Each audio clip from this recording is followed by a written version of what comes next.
Okay, hi, this is Ian here from FPV Power. I'm just going to go through a tutorial on how to use a Pro charger, one of these chargers, to charge your Kayak batteries. Okay, these chargers are meant for RC use, meaning remote control cars, boats, and planes, and the likes of the LiPo batteries, the lithium batteries for RC use. But with this, we can actually use it because it's a higher current than the war charger, which comes stock with these batteries. The war charger is a 2 amp charger, whereas this is capable of up to 6 amps of charging, okay, at 50 watts.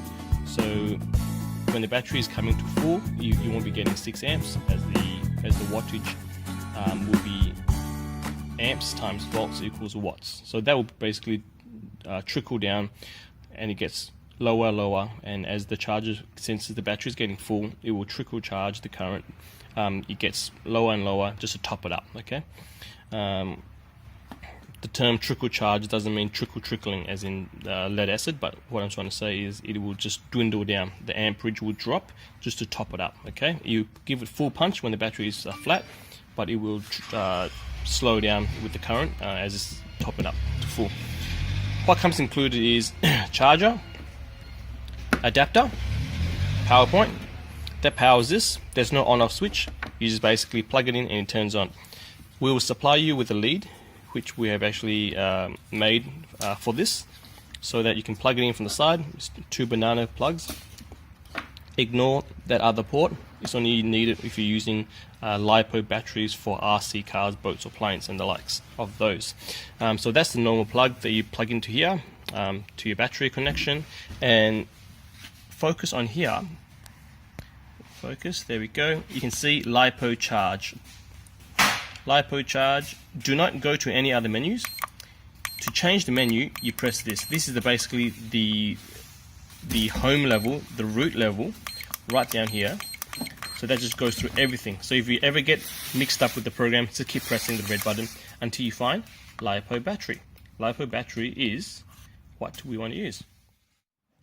So the menu we want is LiPo battery is the program selection. By going through all this, you can select all the other program. What we want is LiPo battery.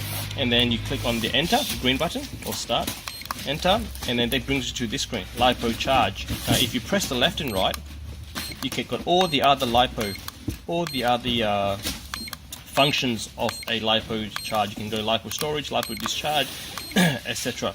LiPo balance charge. Don't ignore everything else except LiPo charge. We don't want to balance charge it, because balance charge it means you need to connect a balance plug, which this doesn't have because it's got a battery management system.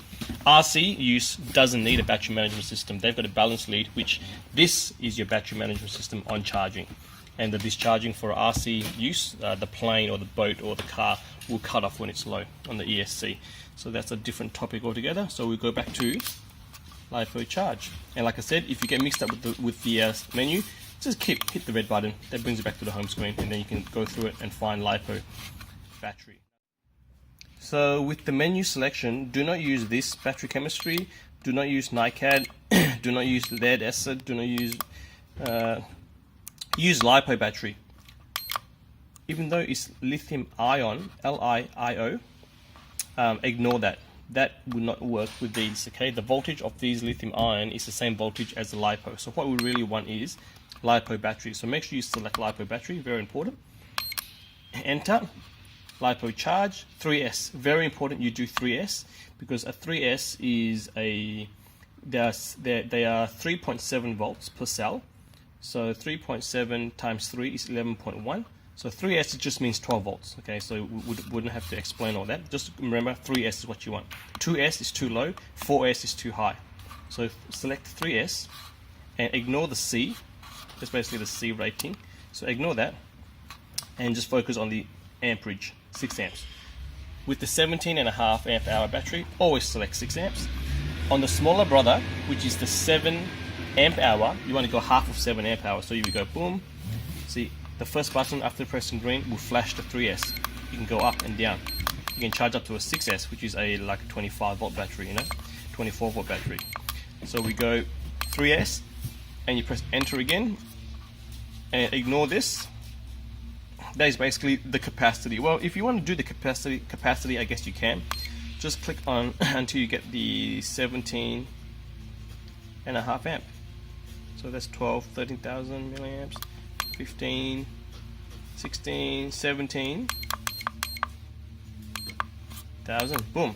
That's that. That's the capacity. 17.5 amp hour is 17,500 milliamps. 6 amps is correct. If you need to change it down to the smaller pack, the 7 amp battery, you go 3.5. Like so. Okay? But for this instance, we go maximum. But this battery can handle it. There we go. Enter. Now to charge, leads are connected. Like so. Hold down the green button. Battery tracking, and it wants you to confirm. Press the green button again. There you go. She's charging. See that? It's at 4.5 amps. And is at 11.2829 volts. So if you add this times that, 4.5 times 11.3 is 50 watts of power. And as the voltage goes up, the amperage will go down. And the left hand side here, CHG means it's charging. It's been charging for 25 seconds. This is the time, 0, 0, 0, 28 seconds, 29 seconds. After 6 seconds, this will go 1, so 1 minute and whatever. And on the bottom right is the milliamps that is put back into it. So if you've used, so this will go to 17,500. Maybe not so full because you never drain 100% of the battery, but you close to 17,000 or 16,800 around there. So this is basically a tracker of how much power you've used and how much you've put back into it. Okay, so now this will basically charge, and once it's fully charged, it will stop and we go beep beep beep beep beep beep beep, and the screen will pause on the final time that it took to charge. You will pause on the milliamps that has been put back into your battery pack, and after that you will terminate. Once it beeps, once everything pauses, there's no more charging. There's no power going into that anymore, and you can safely turn it off, like so. And another instance might happen as well is your BMS might cut you off as well, because this is a battery management system in here. If it gets full, this might cut off, and this might say that there's an error connection. But generally, this should stop charging before the battery management system kicks in, because the overcharge on this is slightly higher by about 0.5 or something, or 0.1 volt. So that is fine. You shouldn't come into that situation, but if you do, you know why. Okay, thank you very much. And feel free to terminate the charge at any time by pressing stop. Once you press stop,